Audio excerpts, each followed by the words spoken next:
At kasama rin po nating nagbabantay dito sa tanggapan ng COMELEC para sa mga humahabol sa paghahain ng kanilang COC para sa 2013 elections. Ang ating kasama si Mark Salazar.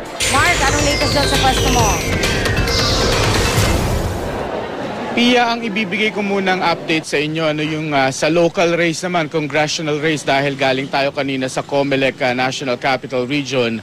At na-tsansahan natin na meron ding pakulo, hindi lang sa national level ang pakulo, dahil kanina nag-file ng kanyang Certificate of Candidacy.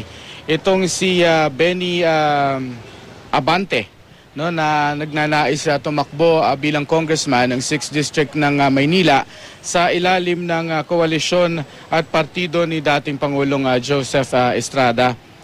Makulay daw sa tingin ni Abante ang magiging laban sa Maynila sa pagtatapat ni Manila Mayor Alfredo Lim at nitong si dating Pangulong Estrada.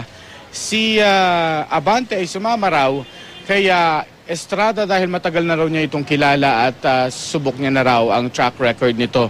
Pagkatapos niyan, ang artista naman at incumbent councilor ng Quezon City, si Alfred Vargas, kasama kanyang asawa na yan, na si Yasmin, ay nag-file din ng kanyang Certificate of Candidacy kaninang umaga.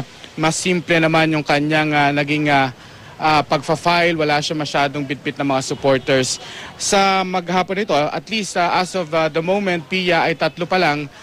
Dito naman sa headquarters ng COMELEC na nagfa-file ng COC, kanina nga si Chis Escudero at si Cynthia Villar at isang unknown na kandidato na ang pangalan ay si Valeriano Nocon, na kumanta pa sapagkat siya daw ay singer at composer at sinampulan niya ang media at ang COMELEC ng kanyang magiging campaign jingle.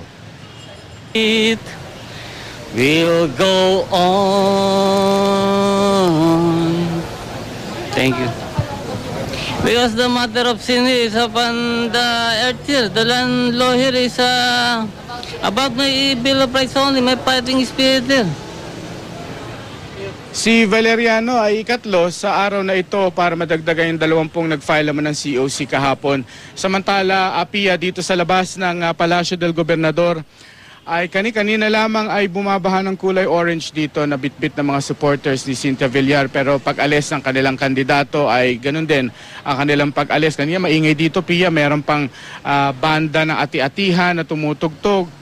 Na nung lumabas sa Palacio del Gobernador si Cynthia kasama si Senator Manny Villar ay mas lalong lumiliksi yung kanilang pagtugtog. At pag-alis ng kandidato, siya ring paglaho nilang lahat.